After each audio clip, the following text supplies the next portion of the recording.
SGI online class में आज मैं आपको हिंदी भाषा में पाठ 15 काल समझाने जा रही हूँ। सबसे पहले बच्चों काल की परिभाषा को हम समझते हैं कि काल क्या है। तो इसकी परिभाषा है क्रिया के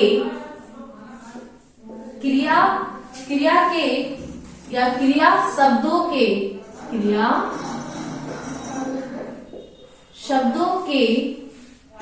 जिस रूप से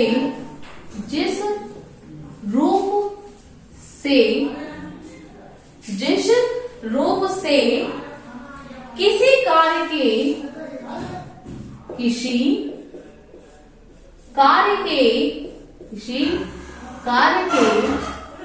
होने अथवा करने के समय का बोध होता है उसे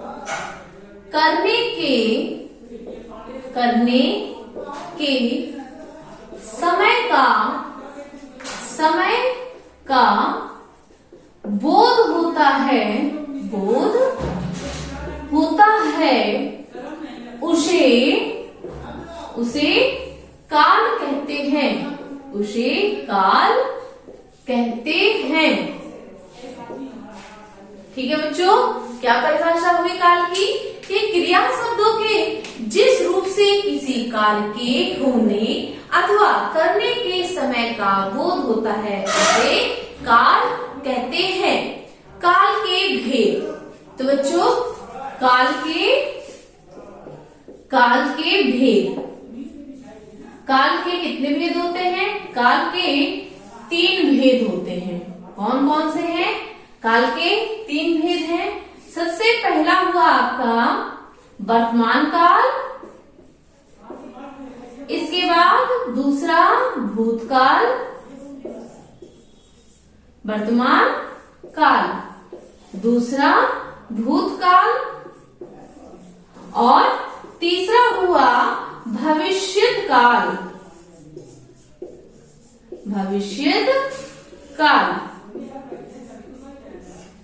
अब सबसे पहले आपने क्या पढ़ा? काल की परिभाषा। इसके बाद काल के भेद। काल के भेद बच्चे कितने हैं? वर्तमान काल, भूतकाल और भविष्यत काल। अब इसके अंदर आप पढ़ेंगे वर्तमान काल आप कैसे पहचानते हैं, इसकी क्या पहचान है।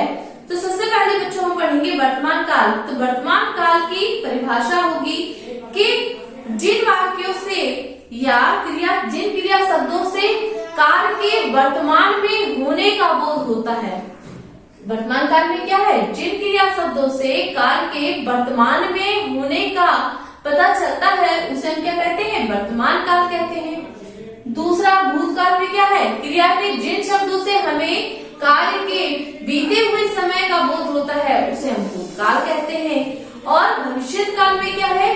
कि क्रिया के जिन शब्दों से हमें भविष्य में होने का बोध हो उसे हम भविष्यत काल कहते हैं। अब बच्चों इनके भी भेद हैं। तो वर्तमान काल के कितने भेद हैं? वर्तमान काल के भी 3 भेद हैं। वर्तमान काल के कितने भेद हुए? 3 भेद हुए। अब कौन कौन से हैं? सबसे पहले इनका सामान्य वर्तमान काल, अपूर्ण वर्तमान काल और संदिग्ध वर्तमान काल। सबसे पहला इसमें क्या हो गया? सामान्य वर्तमान काल, ठीक है।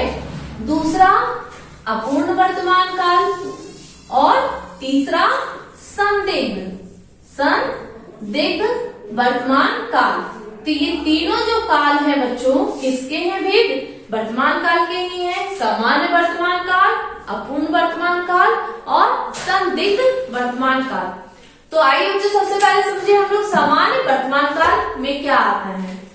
क्रिया के जिस रूप से क्रिया के वर्तमान काल में करने अथवा होने का बोध होता है उसे सामान्य वर्तमान काल कहते हैं। जैसे रमा स्कूल जाती है। दूसरा अपूर्ण वर्तमान काल, क्रिया के जिस रूप से यह ज्ञात होता हो कि क्रिया वर्तमान काल में प्रारंभ होकर अभी जारी है तो उसे अपूर्ण वर्तमान कहते हैं। जैसे महेश कहानी पढ़ रहा है परंतु अभी वह पूर्ण नहीं हुई है। इसके बाद है संदिग्ध वर्तमान काल। इसमें है क्रिया के जिस रूप से हमें कार्य के वर्तमान काल में होने का संदेह होता है उसे संदिग्ध वर्तमान काल कहते हैं। जैसे वह सिनेमा देखता होगा, अर्थात खत्म हुआ या नहीं हुआ ये भी पता नहीं है, अर्थात वह सिनेमा देखता होगा। इसके बाद है बच्चों भूतकाल। भूतकाल में आपके कितने भेद बताए गए हैं? भूतकाल के 6 भेद बताए गए हैं। कौन कौन से हैं? सबसे पहला है सामान्य भूतकाल, दूसरा आसन्न भूतकाल, तीसरा पूर्ण भूतकाल, चौथा अपूर्ण भूतकाल, पांचवा संदिग्ध भूतकाल, छठवां हेतु हेतुमत भूतकाल। तो सबसे पहले सामान्य भूतकाल। इसमें क्या है? क्रिया के जिस रूप से यह पता चले कि कार्य बीते समय में समाप्त हुआ है उसे सामान्य भूतकाल कहते हैं। जैसे मैंने पुस्तक पढ़ी, जैसे मैंने पुस्तक पढ़ी। दूसरा आसन्न भूतकाल, क्रिया के जिस रूप से यह पता चले कि कार्य अभी अभी संपन्न हुआ है उसे आसन्न भूतकाल कहते हैं। जैसे राधा ने पत्र लिखा है। अपूर्ण भूतकाल, क्रिया के जिस रूप से यह पता चले कि कार्य बहुत पहले पूरा हो चुका था उसे पूर्ण भूतकाल कहते हैं। जैसे प्रेमचंद ने पुस्तक लिखी थी।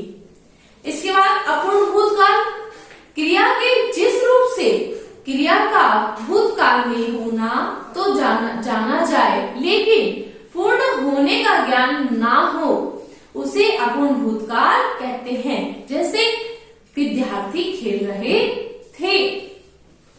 इसके बाद बच्चों संदिग्ध भूतकाल। भूतकाल की क्रिया के जिस रूप से उसके करने या होने में संदेह हो उसे संदिग्ध भूतकाल कहते हैं। जैसे गीता ने खाना बनाया होगा, मेहमान आ चुके होंगे। नेक्स्ट है 6वें नंबर का भूतकाल का जो है भेद हेतु हेतुमत भूतकाल। इसमें है क्रिया के जिस रूप से कार्य का भूतकाल में होना किसी दूसरी क्रिया पर निर्भर हो उसे हेतु हेतुमत भूतकाल कहते हैं। इसके बाद बच्चों है भविष्यत काल। तीसरा है भविष्यत काल। ये तो भूतकाल के आपके भेद हो गए। भविष्यत काल के कितने भेद बताए गए हैं? भविष्यत काल के भी 2 भेद बताए गए हैं। इससे पहले इसकी हम परिभाषा को समझेंगे।